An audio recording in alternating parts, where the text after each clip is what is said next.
Ei, pessoal, quando tiver alguém por aí, me avisa, por favor, se estão me ouvindo com o fone.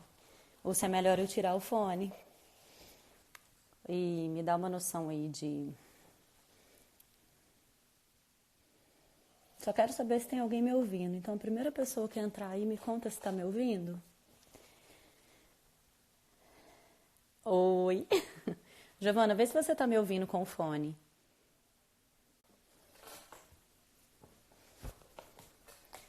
Tá me ouvindo, Giovana? Com o fone?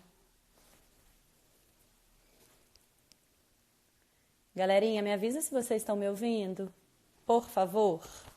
Ou se eu preciso tirar o fone.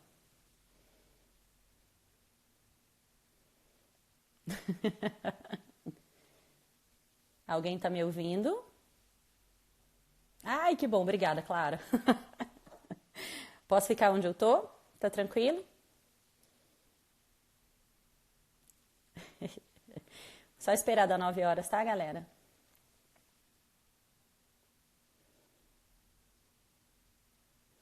Obrigada, obrigada, obrigada. Tô vendo aqui as pessoas me respondendo que estão me ouvindo. Estão me vendo também? Acho que nem precisa de me ver, só ouvir, né?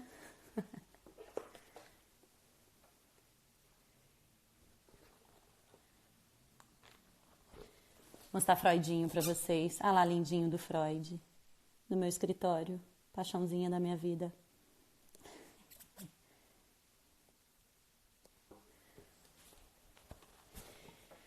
E aí, gente, vocês vão me mandar pergunta também? Como é que a gente vai fazer, hein?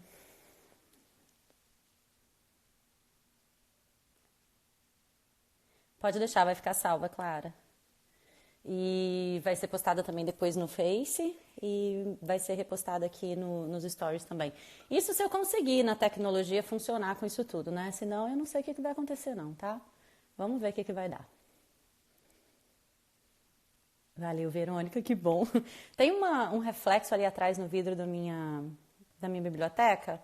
Vou ver se eu consigo tirar isso daqui ou ficar mais ou menos aqui, por causa da luz, que senão atrapalha vocês, né?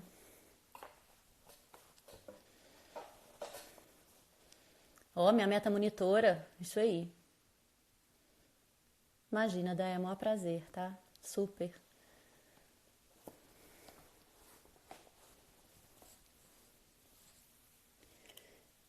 Três minutos, começamos daqui a pouco.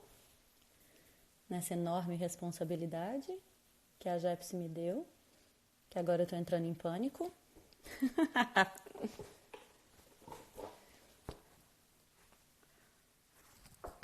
E ó, essa luz aqui atrás, vocês vão conviver com ela, tá? Tô incomodada com ela. Deixa eu ver se eu viro vocês pra cá. Aí, melhor, né? E aí agora a luz não me incomoda. Senão eu vou ficar olhando pra ela.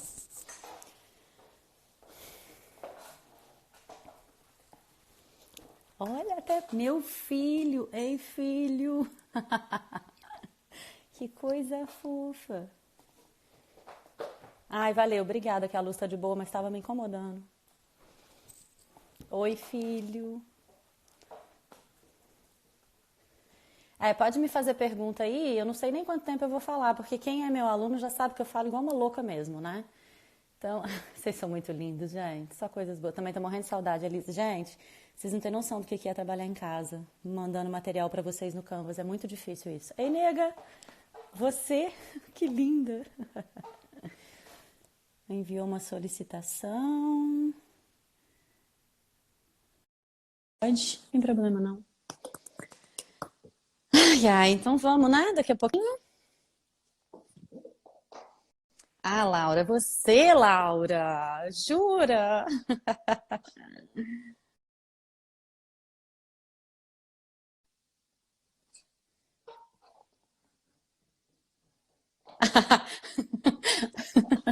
Obrigada, eu vou falar sem parar mesmo. Eu hoje passei o dia pensando o que eu ia falar, né? Vamos bater no papo, né? Até esse negócio começar, né? Bater papo sozinha é maravilhoso, sabendo que vocês estão aí, ninguém fala comigo, né? Vocês podiam falar comigo também, mas vamos lá. E aí, passei o dia aqui hoje pensando, né? O que eu ia falar. Falei, gente, coisa difícil, né? Falar sobre isso nesse momento, né? Todo mundo ensinando um monte de dicas e tal. Aí montei um esqueminha maravilhoso do que eu ia falar hoje. Nem trouxe. Nem trouxe aqui pra fora. Porque eu tenho certeza que eu não vou conseguir cumprir mesmo o que estava escrito lá, como eu nunca cumpro em aula nenhuma. Aí achei melhor, falei assim, ver o que eu falo por mim mesma, né? Ei, Maniquinha. Ai, ai, ó. Ei, Dani. É engraçado fazer isso daqui, eu nunca fiz isso daqui, não. É interessante. Ficar sob o olhar de vocês. Isso foi uma coisa que me incomodou hoje o dia inteiro. Como é que é ficar sob o olhar de vocês, sem saber como é o olhar de vocês? Nós vamos falar um pouco disso hoje. Um pouquinho, né? Obrigada, Cris. Vamos ver. Ó, vou liberar a galera aqui para visualizar, tá? Ixi, não sei como é que faz isso daqui não, hein? Vou solicitar. Tudo bem. Beleza, vamos ver.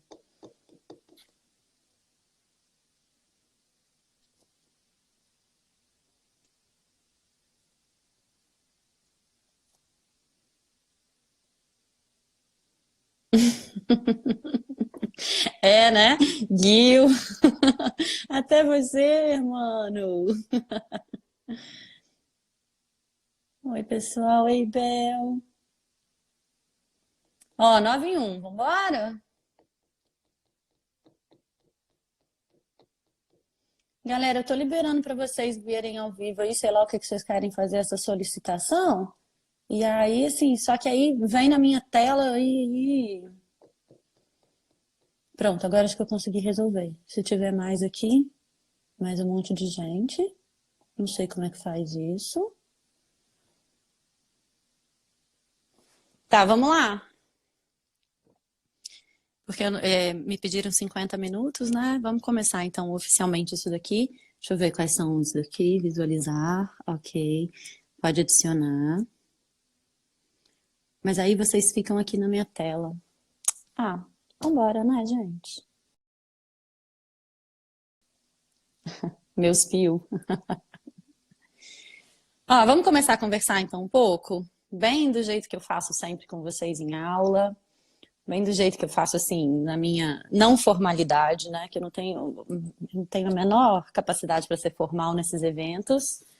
O último congresso de bebê, no meio do congresso, eu já estava sentada em cima do palco. Você não tá me ouvindo, Arísio? Que horror! Galera, tá me ouvindo?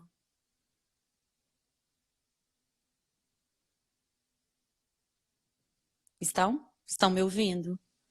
Tô preocupada com a internet por aqui.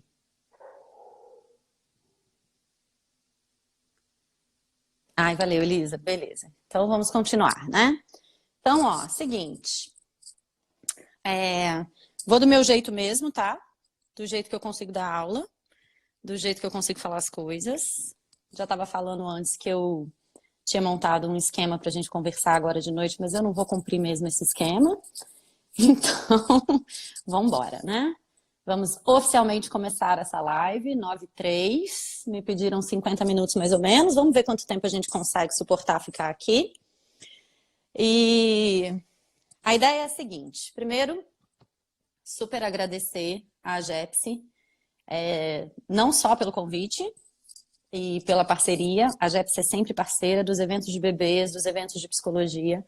Mas especialmente, assim, agradecer a Jepsi pelo movimento que vocês estão fazendo nesse processo todo, nisso tudo que está acontecendo, nesse momento, supostamente chamado de isolamento, que eu tenho lá minhas dúvidas em relação a esse nome, porque eu quero saber de quem que a gente está isolado, que é o que me move, na verdade. Essa pergunta, ela tem um certo perigo na resposta, e aí eu vou contar para vocês como que isso daqui chegou onde está. Então, estava eu quietinha em casa, quietinha não, que eu nunca tô quieta, arrumando material para dar aula no Canvas, atendendo meus pacientes online, dando supervisão online e tal, e aí chegou uma solicitação da JEPS, um convite me pedindo para falar, e aí, para falar para vocês nesse momento e tal, e alguma coisa no sentido assim, trocando uma ideia, né, com o pessoal da JEPS, alguma coisa no sentido de ansiedade e tal, ou de como é que a galera tá lidando. E aí eu pensei assim, bom, eu não tenho muito a ver comigo falar um pouco sobre como lidar com isso, como lidar com aquilo, não está muito em mim ser pedagógica, né? Até meus pais falam que eu não consigo fazer isso nem com os meus filhos, que eu não consigo ser pedagógica nem com os meus filhos, né? Do tipo, eles me chamam de laissez-faire, que eu deixo eles fazerem o que eles quiserem, mas é pura mentira, isso é intriga. E aí fiquei pensando, né, nessa questão do isolamento. Ei, amiga, tô vendo um monte de gente mandando mensagem, não sei se eu presto atenção no que eu vou falar ou em vocês. E aí, Elzinha? E aí, o que eu fiquei pensando é o seguinte, vamos começar a conversar um pouco sobre essa palavra isolamento, né? Na hora que a Jeps me pediu para falar sobre esse isolamento, a primeira coisa que eu pensei foi nessa pergunta, né? Isolamento de quem? De quem que a gente está isolado quando as pessoas pedem reclusão social? Porque a gente está, de certa forma, isolado do convívio social, mas na psicanálise, esse convívio social, ele fala do quê? Então, essa é a ideia que a gente vai conversar um pouco hoje. Pensei da gente montar o seguinte esquema, e aí é um combinado que eu sempre faço todas as vezes que eu tenho alguma coisa para falar, que eu sou chamada para falar alguma coisa, eu faço esses combinados com os meus alunos, nos congressos, enfim. A minha ideia é que a gente primeiro passe por um percurso teórico dentro da psicanálise. Dentro desse percurso teórico, a minha ideia é que a gente entenda um pouco como é a constituição psíquica, como que... Por acaso o vídeo travou, gente? Ou não? Porque vocês pararam de aparecer aqui pra mim. Mas enfim, aí vocês vão me avisando aí, tá? Então a minha ideia inicial é da gente passar um pouco pelo percurso da constituição psíquica, vendo um pouco... Valeu, obrigada, gente. Vendo um pouco como que a gente se constitui, teoricamente, pela psicanálise, para depois a gente passar para uma segunda parte, que é uma análise desse impacto do isolamento a partir do que a psicanálise traz para a gente. Porque o que tem acontecido? Valeu. Obrigada, vou continuar aqui na minha fala. O que tem acontecido muito? Eu tenho escutado muita gente falando do horror desse isolamento. E aí... Agora travou, Dani? Mas eu vou continuar. Esse horror do isolamento, a gente primeiro tem que fazer a seguinte pergunta. Eu estou questionando o horror do isolamento para pertencer a um grupo de pessoas que estão falando o tempo inteiro do horror do isolamento, ou de fato esse horror acontece comigo?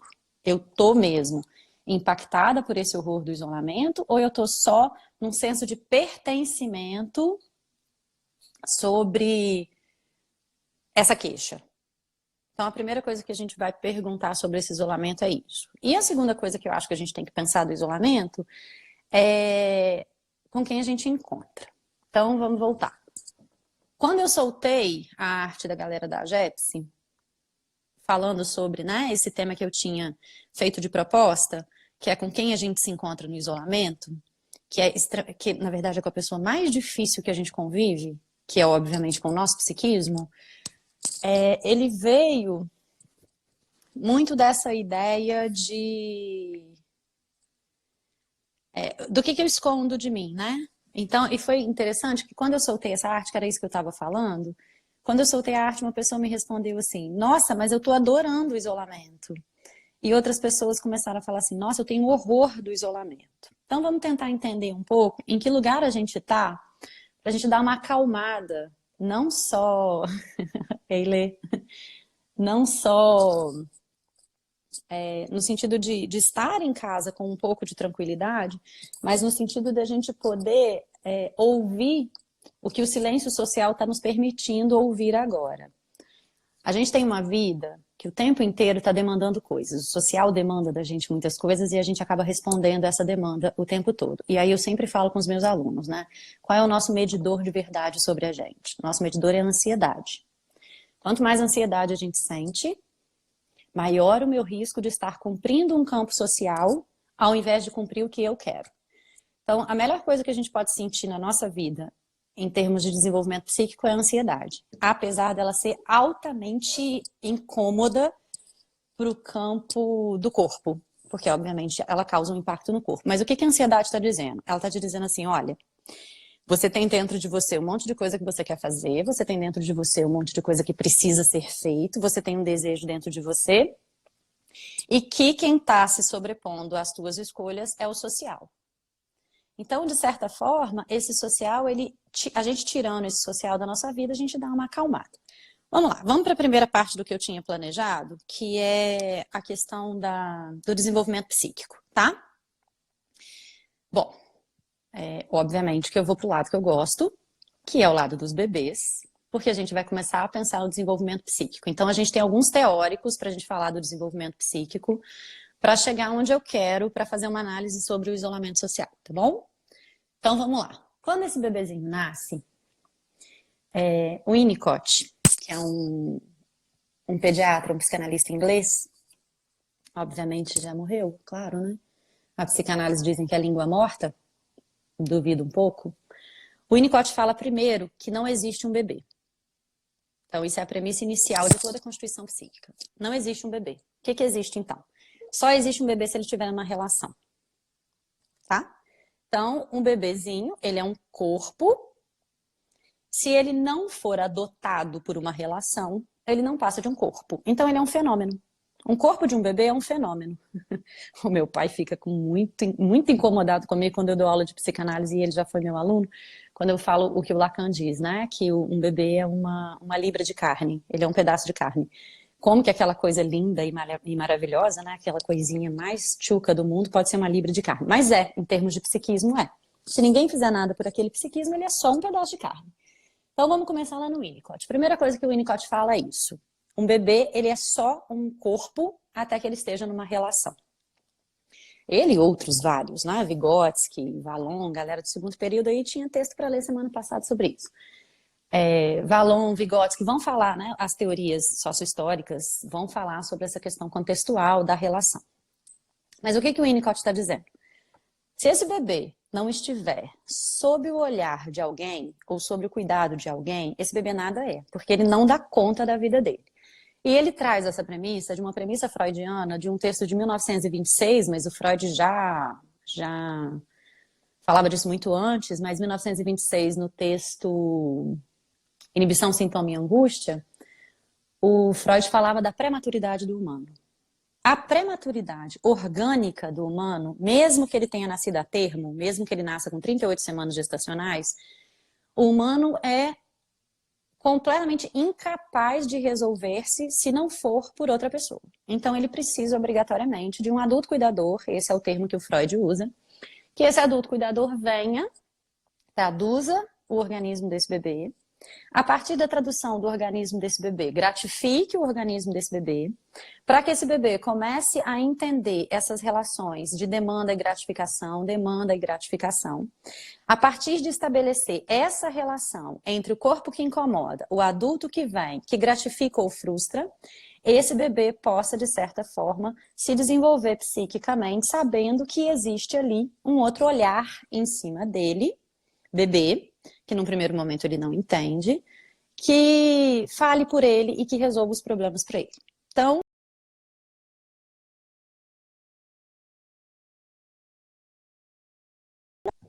oi.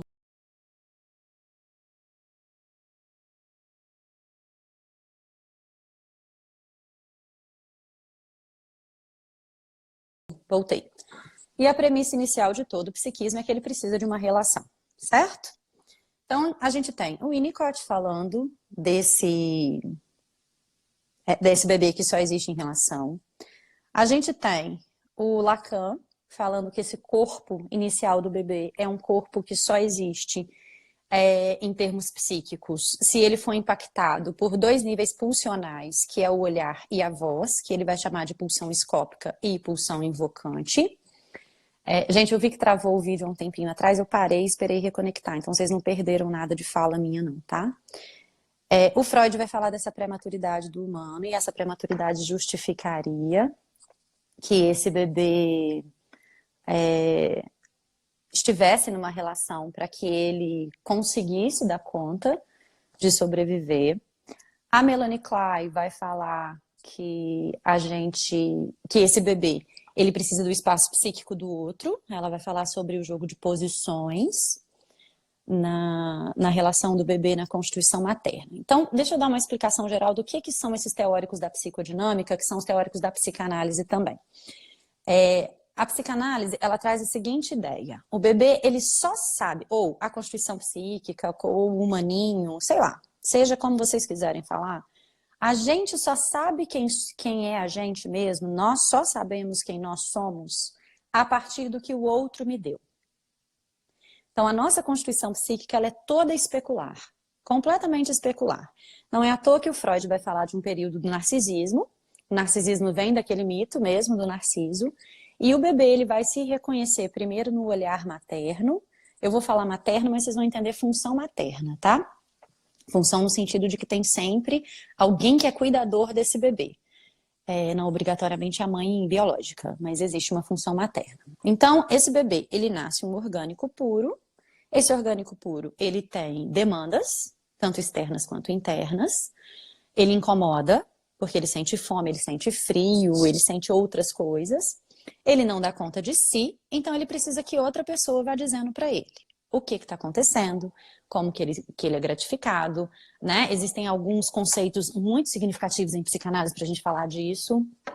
Lacan vai falar sobre a antecipação, essa antecipação da mãe achar quem é esse bebê, né? Achar que ele, olhar para ele e falar assim, o que você quer, o que está acontecendo com você, naquela linguagem do manhês.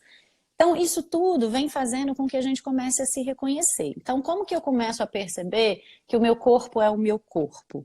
Primeiro, ele incomoda, eu não sei que ele é meu, eu não sei o que é esse todo que é o meu corpo quando eu estou muito pequenininho.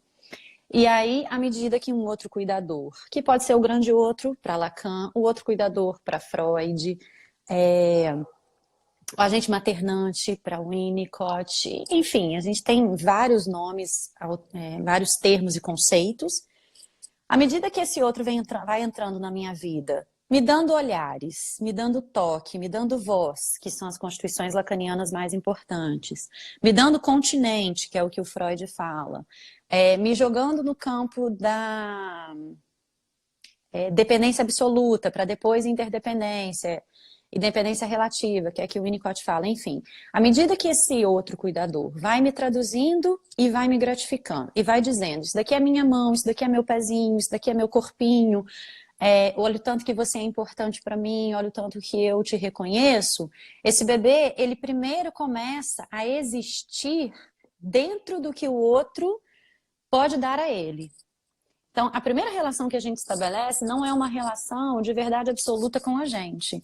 É uma relação entre o meu orgânico e o que o outro é capaz de me dar. Então, eu começo a perceber o que eu tenho que fazer para receber essa gratificação. Como que eu tenho que ser para receber essa gratificação. Então, eu vou me moldando primeiramente a partir do que o outro é. Tem uma autora muito interessante que chama Margaret Mahler, que eu particularmente sou fãzinha e completamente apaixonada nela, que ela vai falar sobre os estágios do desenvolvimento psíquico no bebê e na criança até 3 anos, e que ela estudou com Freud, Ana Freud, Melanie Klein, ela é contemporânea, depois ela foi para os Estados Unidos e tal, e ela fala sobre esse reconhecimento inicial do bebê, a Melanie Klein fala disso também, esse reconhecimento inicial do nosso bebê, primeiro é um reconhecimento sobre o objeto parcial mãe. Então vamos entender. Eu tenho lá um corpinho que ele o tempo inteiro está demandando alguma coisa. Eu tenho uma pessoinha que me gratifica e primeiro eu reconheço essa pessoinha. Tá? Melanie Klein vai falar do seio bom, seio mau. Que o bebê se reconhece como prolongamento do seio materno. Então o bebê no início da vida, ele primeiro acha que ele é o outro. Ele primeiro acha que ele vai se constituir como outro. Num determinado momento, ele achando que é o outro, porque a gente grande, nós, né, grandinhos já sabemos o que sou eu e o que é o outro, espera-se. Se a gente não sabe ainda fazer essa distinção, a gente está numa possibilidade de psicose, né? Então, o bebezinho olha e acha que ele é o outro. Só que esse outro começa a frustrar. Porque, obviamente, ele não atende o tempo inteiro à demanda desse bebê. Frustrando, esse bebê começa a perceber, bom, tem alguma coisa que não sou eu que produzo, alguma coisa que não funciona dessa maneira. Aí esse bebê começa a parcialidade do corpo dele. Então, eu vou tentar fazer para vocês o que eu chamo de báscula da Melanie Klein, báscula dos objetos, Eu já desenhei isso no quadro algumas vezes, que é o seguinte. Primeiro o bebê, e a Margaret Mahler fala dessa báscula também. Primeiro eu vou ao outro. Então, o que é reconhecível no outro? Primeiro eu reconheço o olho, reconheço nariz, reconheço a boca, eu reconheço parcialidades da minha função materna. Eu sempre faço um exercício com os meus alunos em sala, quem quiser fazer aí agora pode fazer, que é fechar o olho e a gente imaginar o rosto materno. Quem quiser fazer, faz aí agora. Fecha o olho e imagina o rosto materno. Rapidamente, qual é a imagem do rosto materno que vem? Ninguém consegue fazer uma gestalt total do rosto materno. Ela sempre é construída. Então, o primeiro pedacinho que você vê de um rosto materno é o olho. Depois você vê o nariz. Muitos alunos meus já fizeram isso para vocês entenderem o que é parcialidade. Então, o bebê ele entende a parcialidade de um rosto, pedaços. Depois ele vem para si, autoerotismo, e entende a parcialidade dele. Como? Chupar dedo, brincar com a própria voz, chupar o pezinho. Aí ele está entendendo a parcialidade dele. Depois ele volta na mãe, num outro movimento psíquico, no segundo movimento da báscula. Primeiro ele foi na mãe, voltou nele, aí ele volta na mãe. Aí ele faz a gestalt total da mãe. Então ele já sabe reconhecer que aquele rosto é o rosto materno. Algumas experiências foram até feitas nisso no 6º mês de vida do bebê, né? O Spitz faz essa experiência e começa a falar das primeiras depressões do bebê. Então, aí eu vou no terceiro movimento, que é olhar a gestalt materna. Então, eu já sei que aquele objeto total ali é um objeto cuidador. E aí eu volto, a partir do que esse objeto cuidador me deu, sobre mim, falando de mim, dizendo quem eu sou, que eu sou o amor da mamãe, que eu sou tudo pra mamãe, que eu sou a coisa mais linda da mamãe, ou que eu sou a insuportabilidade da mamãe, que era tudo que a mamãe não queria na vida, tanto que eu incomodei e atrapalhei a vida da mamãe. Porque não importa. Não importa a qualidade desse afeto. Obviamente que vai importar, né? Mas importa que esse afeto exista. Se eu te odeio ou se eu te amo, é o mesmo nível afetivo para o psiquismo. A qualidade disso que vai ser traduzida na cultura. Aí esse bebê volta para si e faz assim, ótimo. Então eu já entendi. Objeto parcial mamãe, objeto parcial eu. Objeto total mãe e eu volto para constituir o meu objeto total. Então essa constituição ela dura entre 0 e 3 anos. Com 3 anos a criança já é capaz de falar de si. Ela já fala o eu, ela já entende quem ela é. Ela já tem o que a gente chama de gestalt corporal, ela já fala das partes do corpo, ela não se trata mais pelo nome, eu não falo Ana quer, eu falo eu quero. Eu já não piso mais em brinquedo, eu já consigo fluir livremente pelas coisas, enfim. Só que para eu chegar nesse ponto, o que eu precisei? Eu precisei que outra pessoa me desse quem eu sou. E isso é inevitável, não tem como a gente se constituir sem que o outro nos dê quem a gente é. Tá? Para todos, sempre, ainda que você brigue em todas as suas análises e fique bravo em todas as suas análises e queira não ser aquilo que os seus pais querem de você, você é capaz de fazer isso, sim, mas um tanto deles sempre vai existir em você. Não tem como. A nossa Constituição, ela é paranoica pelo olhar. Se a gente for, então, para a Constituição que o Lacan propõe, que é a Constituição do real, imaginário e simbólico, aí a gente vai ver isso com mais clareza ainda no estágio do espelho, como que é fundamental o olhar do outro em cima de mim para que eu possa me reconhecer. Só vocês pegarem como que isso é importante e significativo, algumas pessoas, inclusive, já fizeram esse exercício comigo também, que é agora que vocês já fizeram, já fecharam o olho e já pensaram no rosto materno, o que vocês vão fazer agora? Vão pensar no rosto de vocês.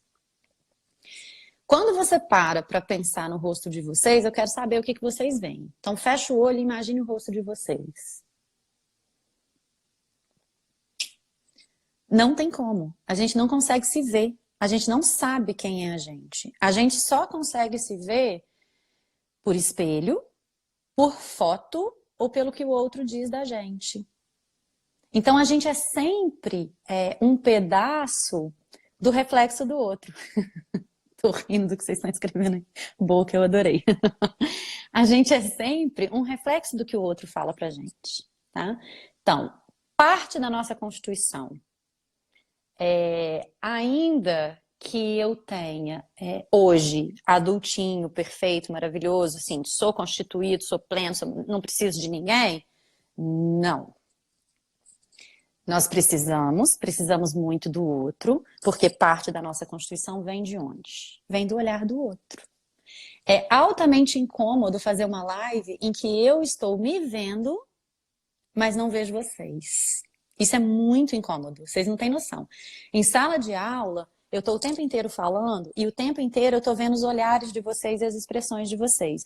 Não tem nada mais paranoico no que a vida na vida da gente, na vida de qualquer pessoa, do que o olhar do outro.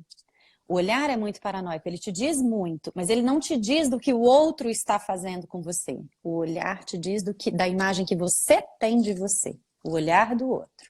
Por que a gente põe paciente no divã? Justamente para tirar esse olhar do analista e fazer com que a pessoa exista sozinha. Porque a ideia é, eu me constituo a partir do olhar do outro, eu me constituo a partir do que o outro me dá. Então eu me garanto enquanto existência psíquica, eu tenho uma garantia de importância para mim e para o outro no olhar que o outro me dá, que vem desde quando eu sou muito pequenininha.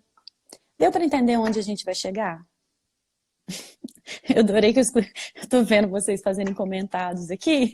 Aí um tá assim, que horas que você vai começar a dar um tapa na gente? Vamos lá. Pois é, o divã é uma tortura justamente por isso. O divã é o lugar de maior isolamento. A gente vai conversar disso agora. Então, deu para entender um pouquinho como é que a gente se constitui? Sem o olhar do outro, eu perco parte do que eu sei sobre mim. Tá? Parte do que eu sou é parte do que o outro me dá. Vamos para a segunda parte agora? Tá tranquilo? O que é esse monte de não, gente? Não é o quê? Posso ir para a segunda parte? Tá tranquilo? Vamos fazer uma análise sobre o desespero do isolamento?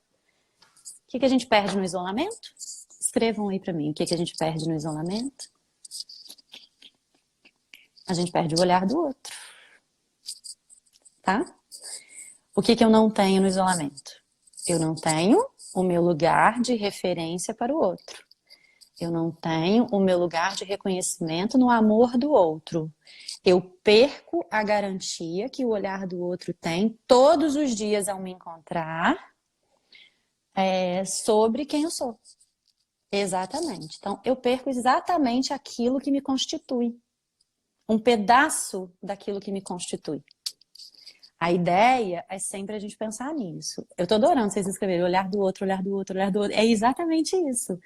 Então, quando eu perco, eu vou falar das redes sociais daqui a pouquinho, tá? Sobre o que está acontecendo nas redes sociais nesse momento e o que acontecia nas redes sociais antes do isolamento. Peraí, tá? Já vou chegar nisso.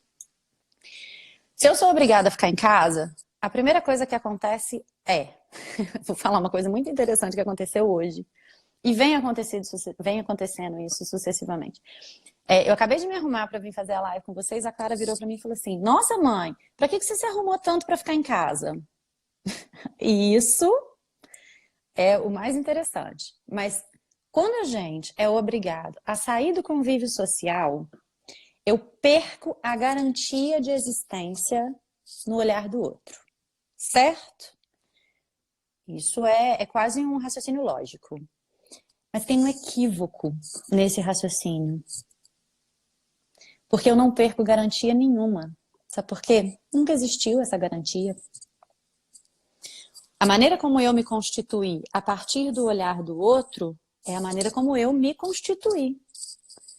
Qual é a ideia de toda análise? A ideia de toda análise é que a gente caminhe para que num determinado momento esse olhar do outro não seja mais a garantia da minha existência. Para que em algum momento eu possa sobreviver com uma garantia do meu olhar sobre mim. Não existe garantia. É verdade, Débora. A gente não tem garantia da nossa existência em nenhum lugar. Então a gente tem que fazer uma aposta de que eu esteja em condição psíquica de existência sem que o outro precise me reconhecer. Sem que o outro precise olhar para mim e dizer quem eu sou. Por quê? Primeiro, porque eu não preciso obrigatoriamente que esse olhar seja um olhar real. A gente tem na psicanálise um conceito que vem do Freud, que fala sobre identificações. Então, a gente tem pontos de identificações. O que significa isso? Para além do que eu recebi no olhar, eu me identifiquei como constituição psíquica a partir daquilo que eu recebi. Então, eu já tenho uma uma identificação sobre mim que é referendada ou referenciada por significantes, e aí eu estou na teoria lacaniana, que são os nomes que me reconhecem, e obviamente todo mundo tem um nome que se reconhece. Eu já tenho pontos de identificação de quem eu sou dentro da minha família, eu tenho pontos de identificação de quem eu sou para os meus pais, eu tenho um ponto de identificação de quem eu sou para os meus amigos, para os meus alunos, eu tenho um ponto de identificação para quem eu sou para o meu amor, para os meus filhos. Então, essa identificação é o que vai possibilitar que a transferência aconteça, Yasmin, porque a transferência é uma repetição dos pontos de identificação. Então, o que a gente faz na análise? A gente coloca o analista em transferência nos lugares dessas identificações, para eu ir trabalhando exatamente as identificações que têm de fato a ver com o meu campo pulsional e as identificações que são avessas ao meu campo pulsional. Aquelas que me causam ansiedade, aquelas que não me causam ansiedade. Então, a ideia é o seguinte, eu me isolei do convívio social, eu perdi o olhar do outro. Mas eu encontrei o quê quando eu perco o olhar do outro? Então, quando eu saio do olhar e do que o outro está me dando como quem eu sou, eu obrigatoriamente tenho que sustentar a minha própria garantia de quem eu sou. E sustentar a própria garantia de quem a gente é obrigatoriamente chegar num ponto vazio do nosso psiquismo. E é nesse ponto, exatamente, Raiz, é quando a gente se encontra. É a falta, é o ponto vazio, é o lugar de análise em que você roda, roda, roda, roda e não sabe. É no seu próprio olhar para você mesmo, é na sua identificação. Então, o que o isolamento traz de encontro? O isolamento, quando ele tira o olhar do outro, ele obrigatoriamente é o desamparo. Não é quase o desamparo, é o desamparo. Então, quando você sai do olhar do outro e é obrigado a se colocar no isolamento, você está diante de um lugar que é chamado de desamparo, que é um lugar constitucional do seu psiquismo. Esse lugar, ou constitutivo do seu psiquismo, esse lugar constitutivo do seu psiquismo é um espaço vazio, porque a gente só pode, enquanto nós mesmos, nos constituirmos na falta que o outro nos fez. Então, a gente é muito mais fruto das nossas frustrações do que das nossas gratificações, porque a gratificação, ela é maravilhosa, mas ela é pouco... A gratificação, ela é pouco produtiva, digamos assim. A frustração, ela é mais produtiva, porque ali é o cerne do meu desamparo. Vou falar de quem gosta do isolamento, tá? Então, o isolamento, ele nos traz isso. Quando eu silencio a demanda social, eu obrigatoriamente ponho para gritar aquilo que eu tenho medo.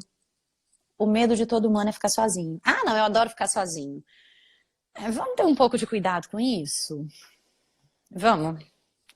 Né? Esse negócio... Deixa eu só voltar aqui que a Débora falou um negócio aqui. Desamparo, eu me deparo com a falta de garantia. É isso. A falta de garantia do quê? A falta de garantia do amor do outro.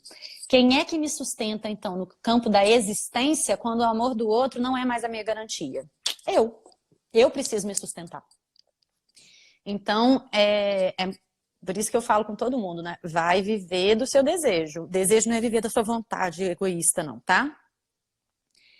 Vai viver fora do campo do olhar do outro, para você aprender quem você é. Enquanto você está muito no olhar do outro, você não sabe quem você é. Você fica respondendo demanda, demanda, demanda, demanda, o outro fica assim. A pior frase de se ouvir, né? Nunca esperei isso de você. É mesmo? Nunca esperou isso de mim? Mas o que você esperava de mim? Que você não combinou comigo. O que você esperava de mim, né?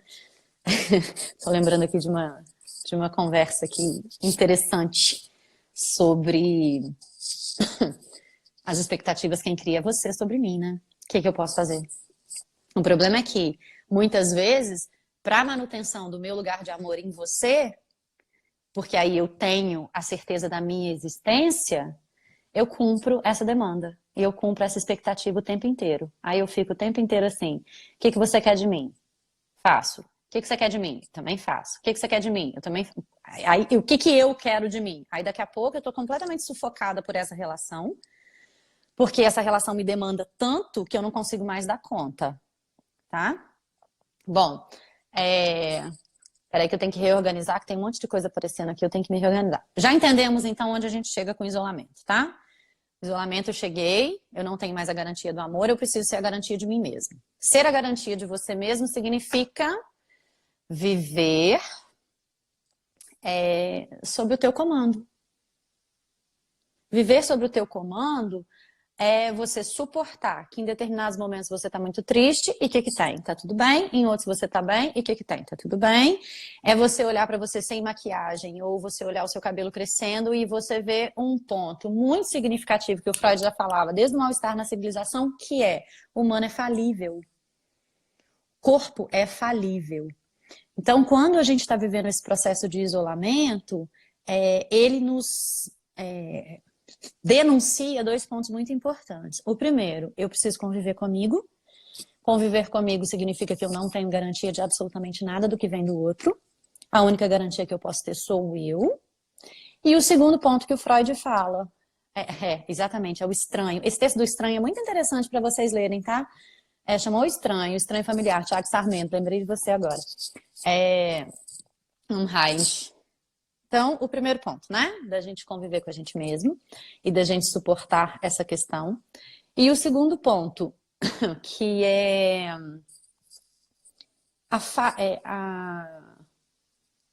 o ser humano ser um ser falível. A falibilidade do corpo. Porque aí você vê que a sua imagem é uma imagem construída não no seu natural, mas é uma imagem construída a partir de padrões estéticos culturais. Que dentro de casa você se permite viver fora desses padrões estéticos, mas que na hora que você vai fazer a sua análise online, vai fazer a chamada de vídeo na faculdade ou alguma coisa desse tipo, você se arruma. Hoje eu passei até perfume para atender. E aí você se arruma para quê? Para que a tua imagem seja uma imagem que vá dar a você alguma garantia de reconhecimento. Que é exatamente o que aconteceu antes de eu vir falar para vocês. Se vocês tivessem me visto há meia hora atrás, jantando com os meus filhos, ou mais cedo, ou acordando, que tipo de imagem vocês têm de mim? Né? Então a gente precisa sustentar algum lugar.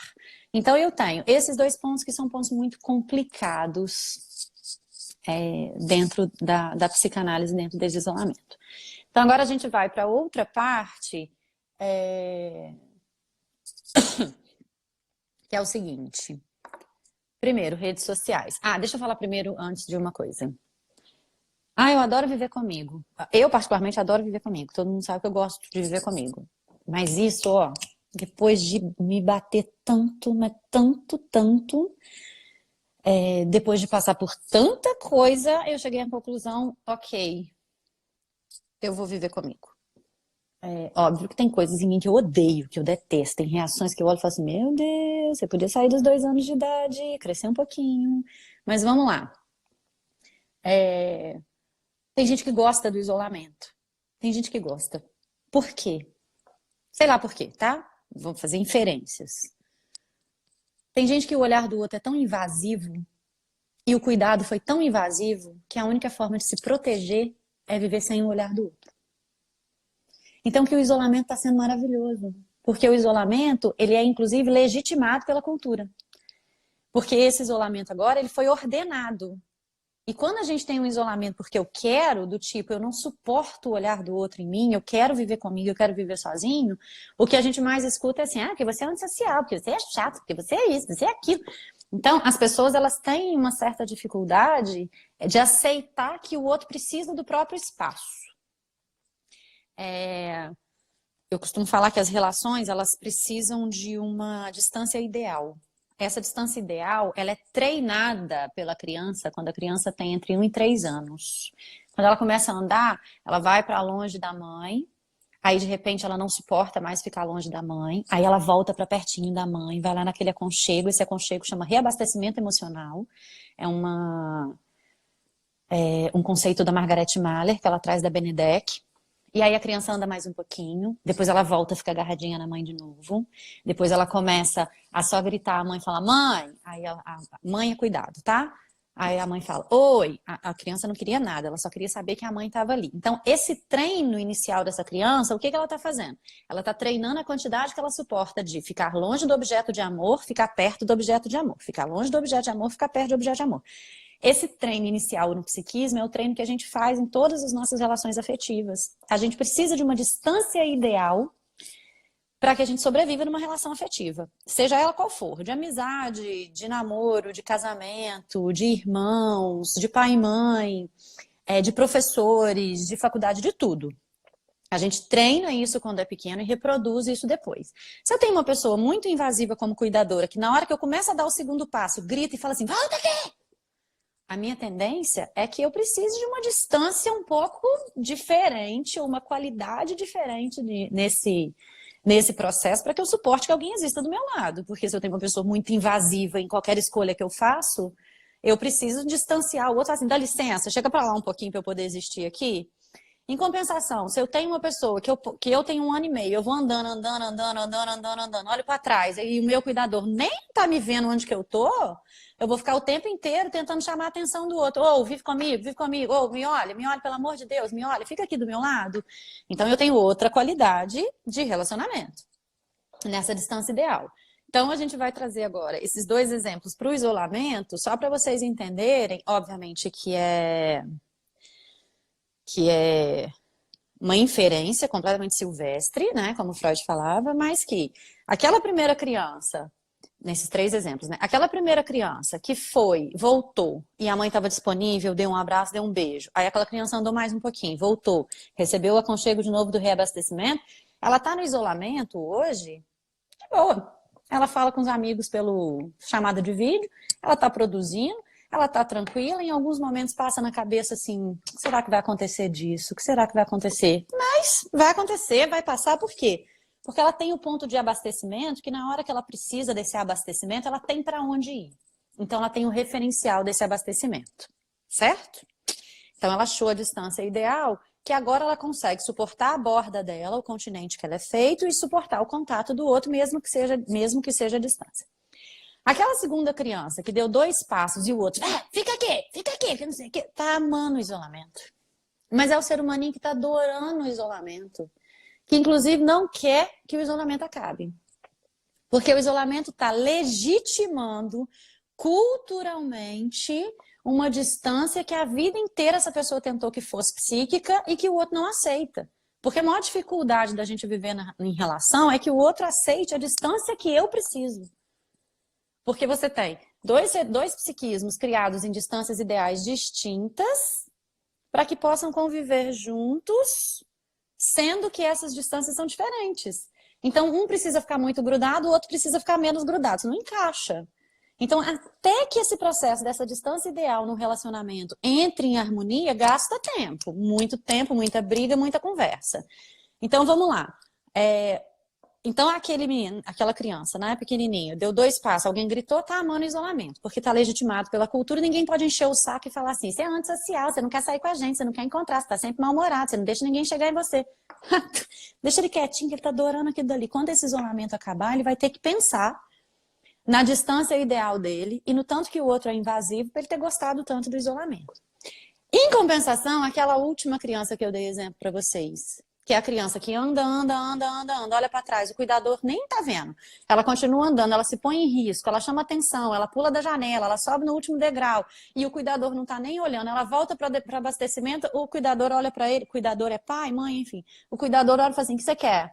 Aí a criança vem toda aconchegada e fala assim, tá, vai. Esse ser humaninho tá desesperado. Tá desesperado no isolamento. Por que ele tá desesperado? Porque esse ser humaninho é aquele que não dá conta de si. Por quê? Porque o olhar que ele tem é muito frágil. O olhar que ele recebeu do outro é muito frágil. É tão frágil que ele não teve capacidade de se constituir. Para onde que ele vai? Para a rede social. O que ele vai fazer na rede social? Ele vai pedir, pelo amor de Deus, para que alguém dê para ele o olhar que ele não teve no início, para suprir de alguma forma esse buraco e esse desamparo que existiu numa idade tão primitiva que agora está batendo em você. Está batendo em vocês, é ótimo, como se não batesse em mim. Está batendo nesse psiquismo. Então, o que é a rede? E a gente está vivendo um fenômeno que o Dunker fala com muita propriedade. Dunker é um psicanalista. Só vocês entrarem no YouTube que vocês veem o Dunker. O Dunker fala do fenômeno zumbi. Quem fez psicopatologia comigo e está fazendo esse semestre, a gente já conversou desse efeito zumbi. O que é o efeito zumbi? É o próprio processo de produção, o próprio processo econômico de produção, nossa, faz com que os pais estejam muito distantes do olhar dos filhos, tá? Eu tô vendo aqui, isso explica tantas lives. Explica tantas lives agora, vou falar disso daqui a pouquinho, peraí. Então, o Dunker chama de efeito zumbi essa geração adolescente, não me entendam mal quando eu tô falando isso, tá? Essa geração adolescente, junto com o início dos 20 e poucos anos, de uma geração com uma fragilidade de olhar e que o tempo inteiro está precisando de reforço ou de reforçamento desse olhar vindo da rede social, que é o efeito zumbi. O efeito zumbi é o quê? Eu só existo se o outro me reconhecer. Eu sou um morto-vivo. Eu preciso que alguém me dê nome, eu preciso que alguém me reconheça, e eu preciso que alguém me diga quem eu... Eu tô rindo aqui das coisas que aparecem, gente. Tô desmaiada. Eu preciso que alguém me reconheça o tempo inteiro. Então eu tenho uma adolescência... Bom, vamos lá. A adolescência refaz a infância, tá? Então, 1, 2 e 3 anos. 11, 12 e 13, que é exatamente a idade em que eu preciso desse olhar. 4, 5 e 6. 14, 15 e 16. É o mesmo funcionamento. Mesmo funcionamento. Só que os adolescentes com mais simbólico, com mais linguagem, e as crianças sem essa linguagem. 4, 5, 6 amam ser vistos. Os meninos, eles são super poderosos. E as meninas são as princesas maravilhosas que desfilam. 14, 15, 16, a mesma coisa. Aí, isso é perpetuado. Por que isso está se perpetuando tanto? Porque está muito frágil. Está muito pouco o olhar de investimento no que se quer hoje de um filho, né? No que se queria um tempo atrás. Onde que a rede social entra, então? A rede social entra justamente reforçando aquele lugarzinho de falha, de olhar, dizendo para você quem você é. E aí, o que aconteceu agora no isolamento? No isolamento aconteceram 2 fenômenos muito interessantes. O primeiro fenômeno, ninguém tem nada para postar. Ninguém tá fazendo nada de divertido. O que se faz de divertido em casa? Então, assim, o que as pessoas têm postado muito interessante, inclusive no meu Instagram também, tá? As pessoas têm postado as chamadas de vídeo coletivas. Como são engraçadas, como a gente está se divertindo. Por quê? Porque ninguém tá fazendo nada. Você não tem mais... Você vai fazer ciúme em quem? Começa por aí, né? Eu sempre gosto de falar assim, rede social é pra você fazer ciúme em alguém. Você vai fazer ciúme em quem? Não tem ninguém saindo de casa. Não tem ninguém fazendo nada escondido. Não tem ninguém fazendo absolutamente nada, não tem nada de legal para postar. Então, o que a gente posta? A nossa diversão virtual com o encontro com os nossos amigos. O que eu estou buscando encontrando com os meus amigos? Obviamente, uma questão afetiva muito interessante, muito significativa. Não estou desconsiderando isso. Mas, quando eu posto isso, eu estou dizendo assim, ufa! Alguém me reconheceu naquele dia, eu falei com um monte de gente naquele dia, eu tive um alimento psíquico de um monte de olhares assim, ai, que saudade de você, como eu gosto disso. Ai, foi lindo, foi maravilhoso. Então, a primeira coisa, as pessoas têm postado coisas que não são mais comentáveis, né? Então, a gente já tá nesse isolamento sem muita coisa interessante para postar. E segunda coisa, por que aumentou significativamente o número de lives? E nós estamos em uma. Porque as lives são os contatos tete a tete, assim, de antigamente, né? De antigamente, há 2 semanas atrás. A única maneira de eu ver uma pessoa no tempo real dela é numa live. O que a gente precisa tomar cuidado? Com aquilo que vem muito pronto. Como fazer isso, como fazer isso, como fazer isso e tal. Porque nem sempre fazer isso vai dar uma resposta à falta de olhar que eu tô tendo. Mas aí vai de cada um. Então, essa é a grande questão do nosso isolamento. Certo? Falei das redes sociais, gente? Tranquilo? E tem uma pessoa muito engraçada na minha família que chama André, que é meu irmão, e que ele tá precisando muito que eu fale assim, beijo, irmão, eu te reconheço, tá? Pronto, André, falei, você é lindo. Bom, acho que é isso. A ideia que eu tinha era essa, a gente já tá chegando em 50 minutos. Não sei se vocês querem que eu veja um pouco das perguntas, eu fui vendo os comentários ao longo, ou se a gente faz um resumão assim rápido, ou se deixa vocês com isso daí. Bom, então, 3 minutos para a gente pegar a ideia central do que eu queria falar com vocês hoje. Todo bebê é constituído e todo psiquismo é constituído pelo olhar do outro. Não só pelo olhar, tá? A gente é constituído pela voz do outro, a gente é constituído pelo toque do outro, a gente é constituído pelo investimento narcísico, que quer dizer, eu sou constituído pelo tanto que eu estive no desejo do outro. Quanto mais eu sou importante para o outro, a minha constituição psíquica tem uma qualidade melhor. O meu cuidado vem do que o outro fala para mim sobre o quem eu sou, cuida de mim, e isso forma em mim a minha distância ideal nas relações. Então lembrem-se sempre dessa ideia da criança que vai e volta, da criança que vai e volta. Em um determinado momento, esse olhar sai da minha vida, obviamente, porque eu tenho que caminhar sozinho, mas ele fica constitutivo em mim. E quando o real Podemos fazer perguntas e respostas no Insta da Jepsiana? Por mim, pode. Pode mandar pergunta aqui também, se quiser, eu vou responder. Então, quando essa constituição psíquica sai e eu sou obrigatoriamente confinada a um isolamento, esse isolamento eu preciso entender que não é um isolamento, tá? É um encontro com o meu próprio psiquismo. E esse encontro com o meu psiquismo, ele vai me jogar num lugar de nenhuma garantia psíquica e que eu vou ter que me construir como garantia psíquica. Então, o meu desespero pelo isolamento me mostra uma dificuldade, uma fragilidade muito grande, que eu me sustente psiquicamente sozinho. Mostra de uma dificuldade muito grande ainda na minha constituição não estou falando de solidão, tá? Na minha constituição do meu espaço psíquico. A minha qualidade de um isolamento positivo do tipo, tá tranquilo, óbvio que não tá maravilhoso, mas tá tranquilo, vai me mostrar que eu tenho uma qualidade boa no meu psiquismo e eu amar esse isolamento completamente vai me mostrar também um outro tipo de qualidade, tá? Tinha uma outra pergunta aqui, deixa eu ver se eu consigo baixar ela aqui. Autocuidado, como ficar em casa, quando não se tem isso, a pessoa se vê numa necessidade de arrumar a imagem e tal. Olha só, o nosso cuidado com a gente tem muito a ver com a nossa valia, no seguinte sentido, a maneira como as selfies demonstram a necessidade do olhar do outro, se eu posto, com certeza. Eu tô esperando que o outro me reconheça, porque a selfie já é um olhar para si mesmo. E você ainda posta, eu tô inclusa nisso, tá, gente? Que eu sou ser humano, tá? Faço isso também. O meu cuidado comigo, ele tem a ver com o tanto que eu tenho de investimento em mim. Aí a gente vai para um conceito da Melanie Klein, que é projeção e introjeção.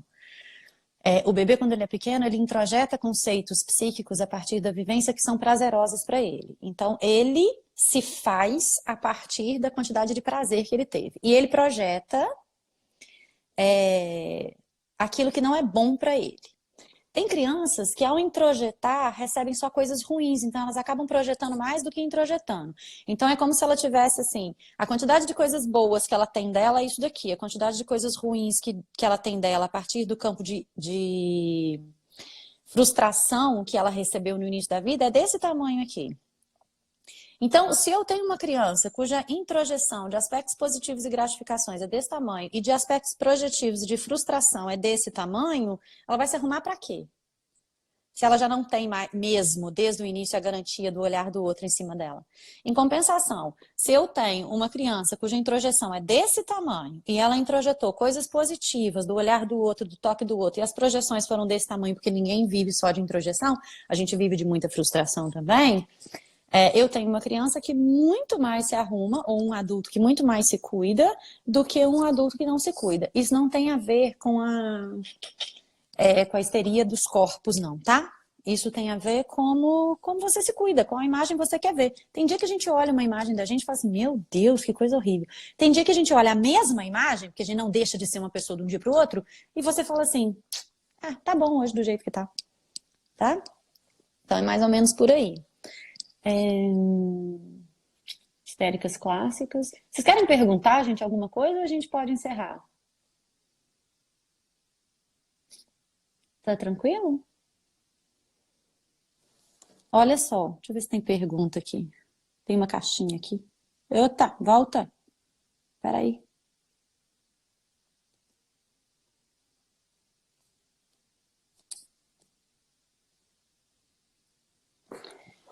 Bom, Acho que é isso.